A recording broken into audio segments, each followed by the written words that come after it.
Cuba has been under US embargo for more than 60 years. The Cuban population currently has few or no access to electricity, while the US president threatens to invade the country. Is Cuba and the Cubans' future in the interest of the European Union, and is it worth it to enter into a foreign policy conflict with the United States for this country? We will discuss all of this in a very special episode with our guest Dave Keating.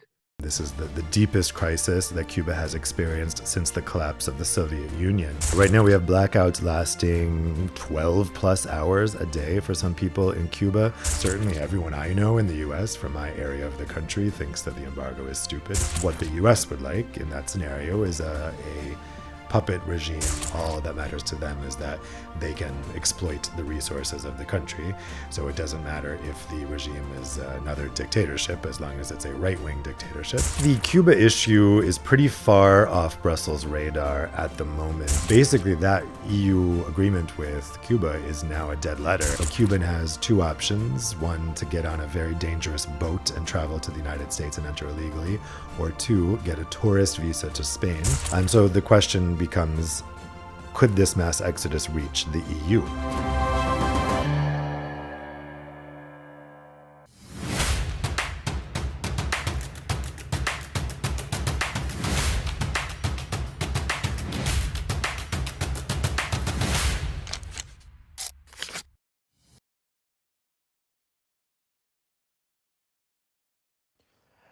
Dave Keating is an American journalist based in Brussels, reporting at the heart of the European Union. He's ranked among the top EU political voices out there. From the US Congress to Brussels, he tracks how power moves across the Atlantic. He's also uniquely placed to talk about Cuba, bringing a rare perspective on how this small island sits at the crossroads of both US foreign policy and European diplomacy. Dave, does Brussels care about Cuba? Yeah, I think the Cuba issue is pretty far off Brussels' radar at the moment. And this is, something that we see a lot with Latin America, that the EU tends to leave Latin American issues to the United States, kind of considering it America's backyard. That's something that really frustrated our former EU High Representative for Foreign Affairs, Josep Borrell, who himself is Spanish and has that connection with Latin America. And he was kind of unable to get Europe interested in these issues. Obviously, Spain is the European country that is most linked into Latin American issues, Portugal as well, obviously. But in general, these issues of Latin America tend to be off the radar.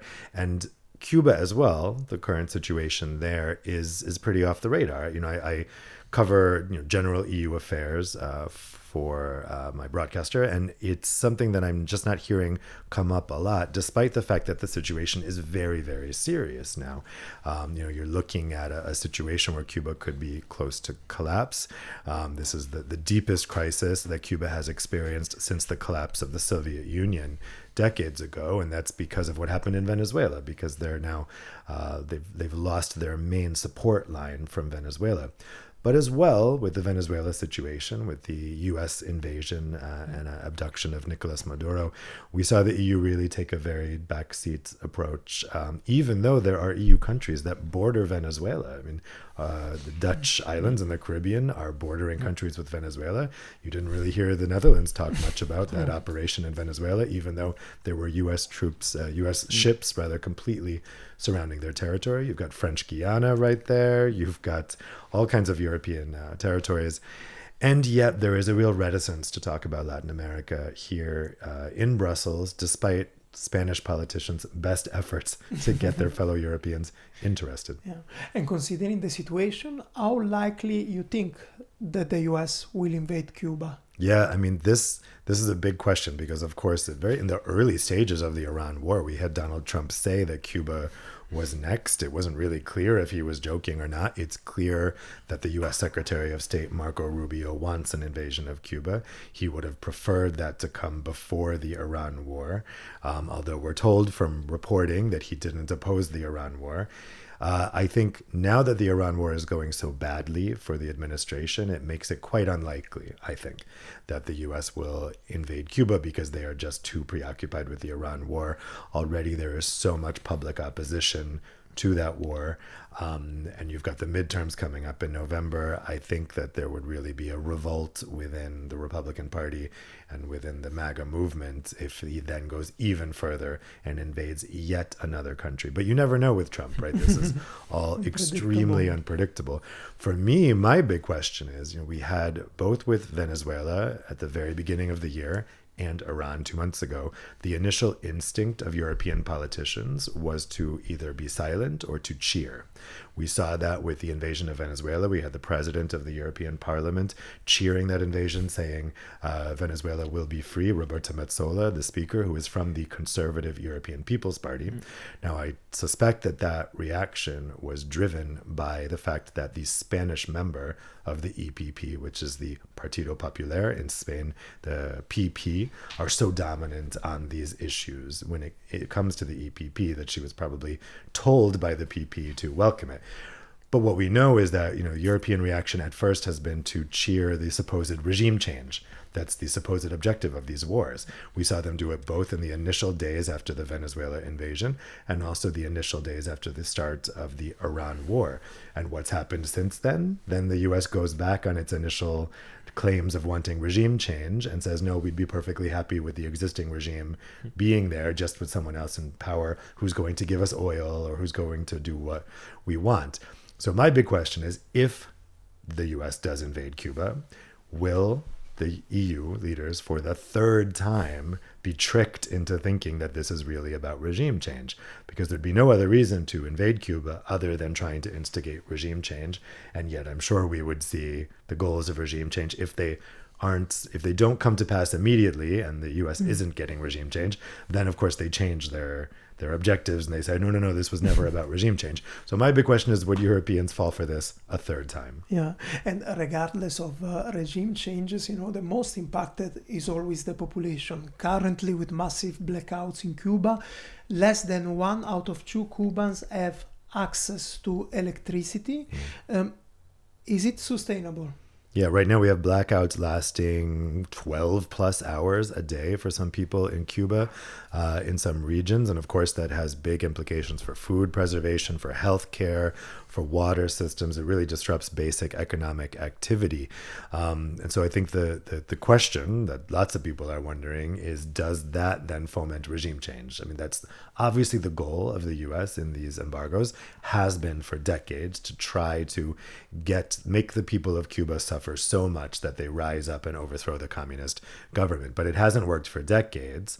I don't think it will work now. I don't think that because the Cuban state is quite resilient to this type of U.S. pressure. We've seen that over decades.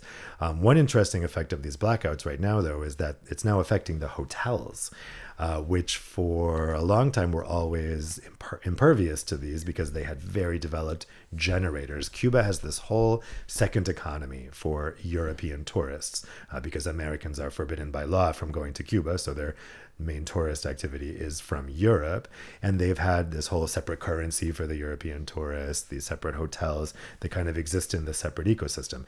Now the blackouts are affecting those hotels. That means less Europeans are going to visit, and that has a big impact on the Cuban economy, which really relies on this tourism revenue. And Cubans have an average monthly salary of only 16 to 17 euros. On top of this, now comes this very acute crisis.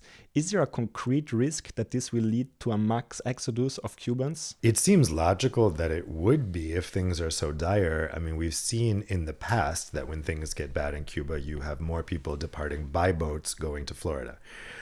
So it seems logical that they would be preparing for this as a byproduct of the US's own policy in having the embargo on Cuba and making life so difficult for people there. And so the question becomes, could this mass exodus reach the EU? Now, I think Europeans tend to know, when they think of migration, when they think of illegal migration in particular, they tend to think of Africa and the Middle East. But immigration from Latin America is much higher, I think, than most people think. For instance, in 2024, the largest country that refugees to Europe came from was Venezuela, because of what was happening there. 800,000 people. So that is probably would surprise most people that the largest number was coming from Latin America in that year, a Latin American country. So I think it's perfectly conceivable that people would be coming from Cuba. Now, of course, their primary destination in Europe would be Spain, because they speak Spanish. They probably, or they may have family connections in Spain. We have started to see some fear and some discussion about that in Spain. And it's all been connected to this new amnesty law that has been pushed through by Spanish Prime Minister Pedro Sanchez, which is allowing people who have been in Spain legally working, I believe for more than 5 months, to get an amnesty and to regularize their status there. And of course, from the right, they say that this is going to drive a moral hazard and it's going to cause more people to come. And particularly when you're thinking of Cuba, if a Cuban has two options, one, to get on a very dangerous boat and travel to the United States and enter illegally, or two, get a tourist visa to Spain, which is still relatively easy to obtain, certainly compared to going to the United States, that they could go, overstay the visa, stay for 5 months, and then become regularized. You can see why that would be a more appealing option. And that has some people nervous. And in a Europe very much concerned about these migration issues, do you see these discussions already happening at European level? I haven't seen this get a lot of attention on the European level so far, but I have heard a couple of far-right MEPs that are not from Spain bring up this when they are attacking Sanchez's amnesty policy. Basically, their concern is the Spanish policy is migration is still a national issue. I think there's a lot of confusion about this in Europe. The EU does not have powers over migration and who comes into the country. So Spain is pursuing its own independent migration policy, as it has every right to do. But that policy can then have knock-on effects on the rest of Europe, because once someone is regularized in Spain, yes, they legally only have the right to work in Spain, but there's nothing stopping them from traveling next door to France, to Italy, to Poland, wherever within the Schengen area, and then working illegally in those places.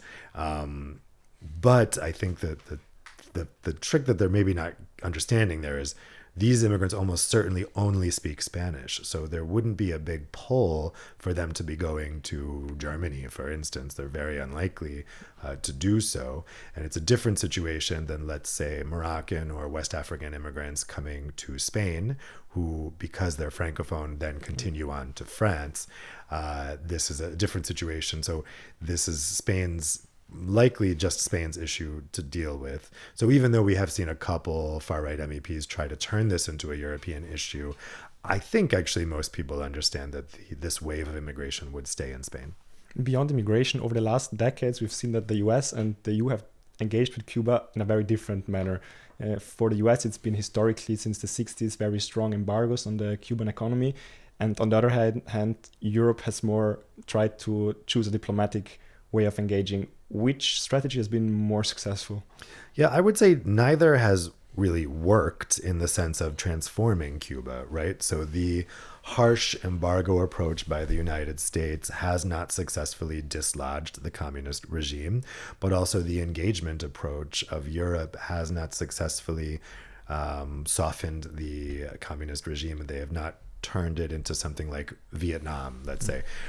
You could say that the American soft approach to Vietnam worked to a certain degree in making Vietnam a technically on paper communist regime, but that's still very open to investment. And, I've been to Vietnam. It is really not a communist country. It's just a communist country on paper. I can't go to Cuba because I'm a U.S. citizen. That has been the approach of the U.S., but Europeans can visit Cuba. And I know a lot of people here in Europe who have visited it. And so that creates these cultural ties that do not exist. They really only exist via the diaspora in the United States. But for Europe, people have actually experienced Cuba. They see it as something more than a two-dimensional caricature, which is what Americans view Cuba as. But at the same time, that hasn't also developing this whole alternative economy for European tourists in Cuba hasn't really done anything to change the situation for ordinary Cubans who exist in a parallel universe to all of that. And Cuba is also a resource-rich country, is the third largest producer of cobalt and one of the main producer of nickel, which are crucial raw materials for technology development. Looking at how much raw materials are important for the European Union, are we losing an opportunity? Yeah, I mean, raw materials access has been a huge focus for the European Union right now. At the moment, we have this critical Raw Materials Act revision going through the legislative process. And the big focus there is diversifying sources. So you don't want the EU to be in a situation of getting the majority of any particular raw material from any particular country. And so they're looking at these new sources, right, so that they're not as dependent on China or other countries. Cuba would be an obvious candidate for that. However, it would require so much investment to boost production capacity in Cuba. A lot of that material is now going to friendly countries in Latin America, right? So Venezuela giving Cuba this lifeline in terms of energy expects raw materials in return, raw materials not being as plentiful in Venezuela as oil and gas. So the obviously Cuba would be an attractive market to be sourcing raw materials from. But if you're in the mindset of a European company and you're thinking, okay, I'm going to invest in the extraction capacity in Cuba, would you really be thinking about that right now for a country that may be on the verge of collapse or a country that may be invaded by the United States at any moment? I mean, we've seen what the U.S. is doing to Iran right now. Assumedly, the U.S. would do that to Cuba as well. Bomb civilian infrastructure, bomb economic infrastructure, bomb economic activity. So at the moment, it's inconceivable that a European company would invest. So I think, yes, it's a missed opportunity, but it's a missed opportunity that's kind of understandable as long as the American aggression remains a threat. Mm-hmm. And the U.S. trade agreements with Cuba since 2016. Could we have acted before on this? On investments? I think yes. I mean, as the U.S. is trying to diversify its trade partners, especially at the moment, and look more at Latin America, there's so much untapped potential with Cuba, obviously. But again, this unresolved issue with the United States has always gotten in the way of that. And like I said at the beginning, Europe tends to take its cues from the United States when it comes to Latin America. It's very careful not to step on any American toes. That's been the case for over a century, with the Monroe Doctrine now being expanded into the Monroe Doctrine, into even new definitions of what the Americas are. So this is something that the Europe has not been very bold on in terms of having its own independent foreign policy. It's something that I've written about in my new book, The Owned Continent, how Europe has failed to develop an independent foreign policy from the United States. And this is one area in particular where rather than trying to sidestep or solve the Cuba-US dilemma, Europe just writes off Cuba because it considers that the U.S. just will not allow Europe to have a Cuba policy that's real and independent. And yet the Europe strategy, of course, goes beyond Cuba in the region. There has been in the last years a lot of attention on the whole of Latin American continent with the Mercosur trade agreement closed recently. And Cuba was the only state with which the EU did not have a political cooperation agreement until 2016. This then changed in 2016. How does the Cuba puzzle, let's say, fit into the overall European strategy in the region? Yeah, I mean, the timing is important for the 2016 agreement because that was when the Obama administration relaxed its relations with Cuba. That was the only thing that gave the EU the permission, essentially, to normalize its ties with Cuba. So that relationship, that arrangement still exists on paper, but as now with the Trump administration, it's not really there. And the Obama administration did not walk back what the Trump administration did with Cuba.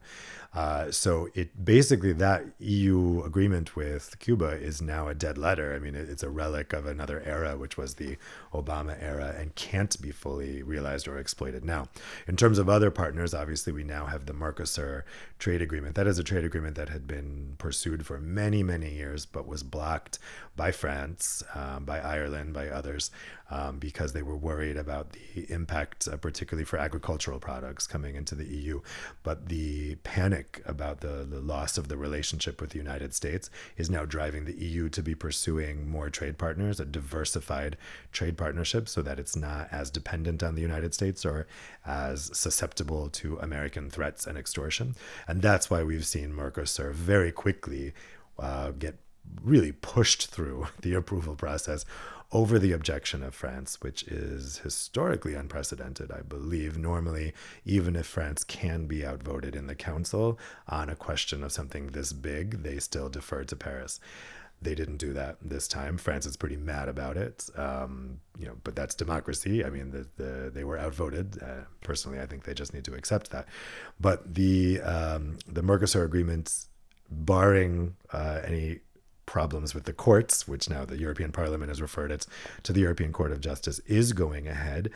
And that's all part of this renewed interest from the EU in trade with Latin America. Now, it remains to be seen whether the Trump administration views these EU trade outreach efforts with Latin America as violating the so-called Done Road doctrine. We haven't really heard the U.S. push back on these trade agreements yet, but it could be just any day. We could wake up tomorrow and Donald Trump all of a sudden learns about Mercosur. I think he probably just doesn't know about it yet. And it makes him mad and he demands the EU tear up Mercosur, or he's going to pull out of NATO or whatever. So the strategy is still, I mean, if the EU doesn't have the nerve to stand up to the United States, all of these trade ties with Latin America could be torn up tomorrow if the United States decides, nope, we say no, we don't like it. And is it, in your view, a conscious attempt of the EU to develop an independent foreign policy from the US? It's at least an attempt to develop an independent trade policy, but how much that actually extends into a foreign policy, I'm kind of skeptical. Mario Draghi has pointed out that free trade is great and we should be pursuing it, but free trade does not in itself make the EU a global power.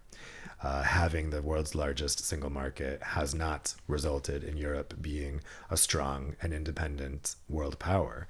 You need to have traditional military assets for that, and you need to have traditional independent foreign policy. And you can strike all the FTAs you want with Australia, with Mercosur, with ASEAN, with everybody in the world. If you can't defend your own territory, you are not a power. So I don't think, if there are people in the Commission that think that free trade is going to save us and make us independent, I think they're wrong. Yeah, and in terms of defending your interests and your territory, in Cuba currently, are there countries with a strong military presence?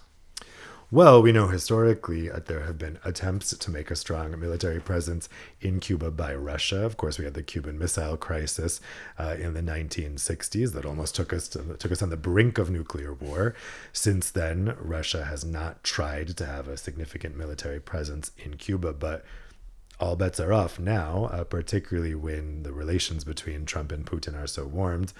Maybe the United States under the Trump administration would not perceive Russia putting nuclear weapons in Cuba as a threat any longer. It's crazy to think that they would not think that is a threat, but that seems to be where we are now.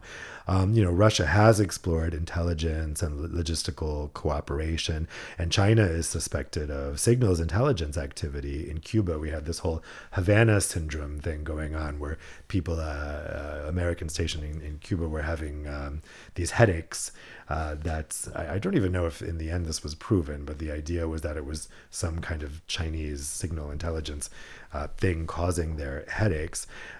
So we certainly have seen Beijing and Moscow interested in this. I think the question is this renewed hostility from the United States, assuming that the current government stays in power, is it basically driving them into the arms of Russia and China because they have no other option? And because the foreign policy of the United States is now so erratic and now not necessarily anti-Russian, do they now really have the green light actually to cooperate more with Russia in particular under a regime that views Russia as an ally, a US regime? In these 60 years, indeed, no, because the Cuban Missile Crisis was in the 62. Cuba has been under US embargo, so the longest in history, under a US communist regime, under a communist regime. But there, how Cuba did manage to survive. I mean, that's the big question. It's really a David versus Goliath story, isn't it? I mean, there were all these notorious attempts to assassinate Fidel Castro, even with his cigars. How many? I don't know how many, but it feels like there were a lot.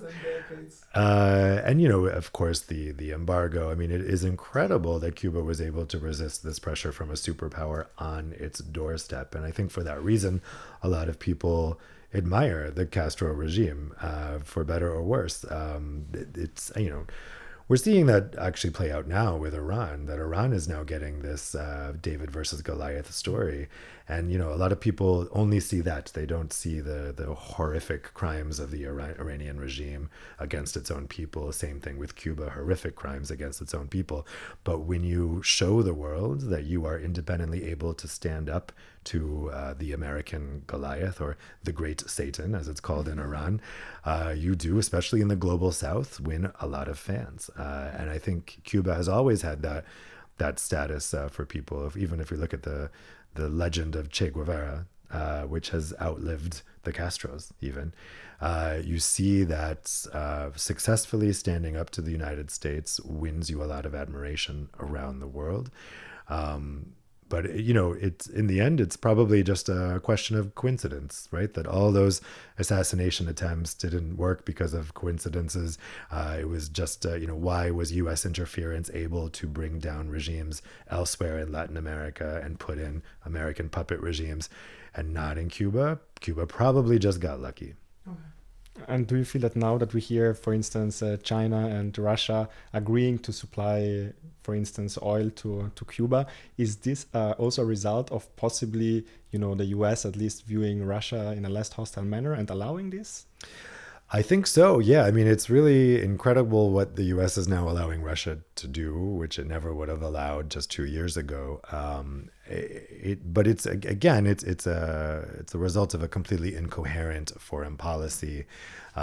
Why, if you're embargoing a country, why would you allow your historically greatest foe to send ships into that country? It's not an embargo anymore.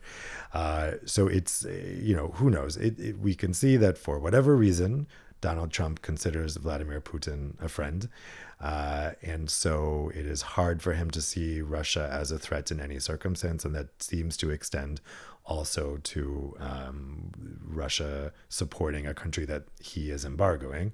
But again, he's so unpredictable that tomorrow morning we could wake up and he's, first he's turned on his great ally Giorgia Meloni in Italy, saying that she is unacceptable as a person, apparently.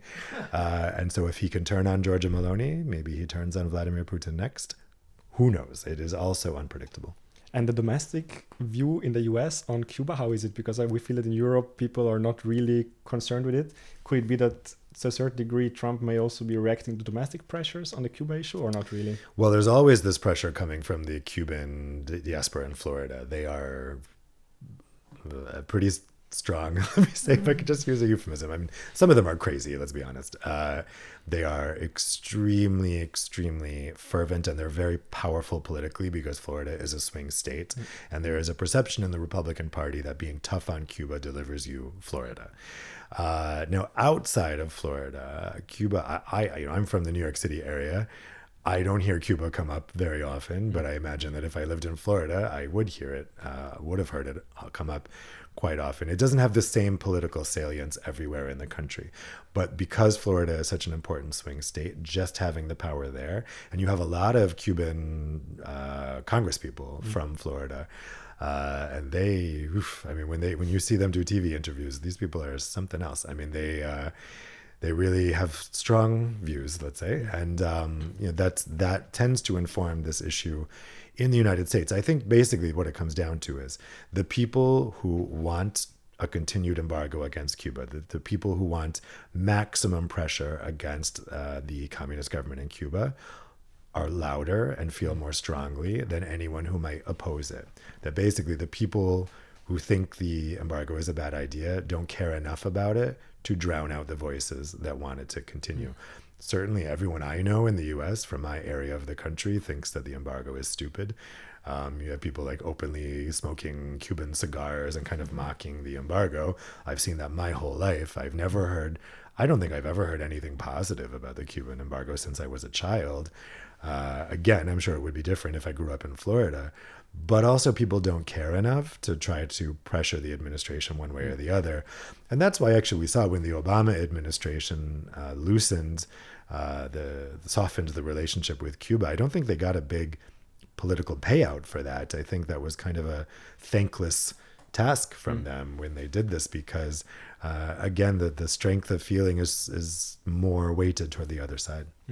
And looking forward, how do you think the situation will evolve now? Of course, you don't have a crystal ball, but how do you think their regime will develop in Cuba? Can they hold up? Can they not hold up? And do you think that it will play a role between the relations of US and EU in the future?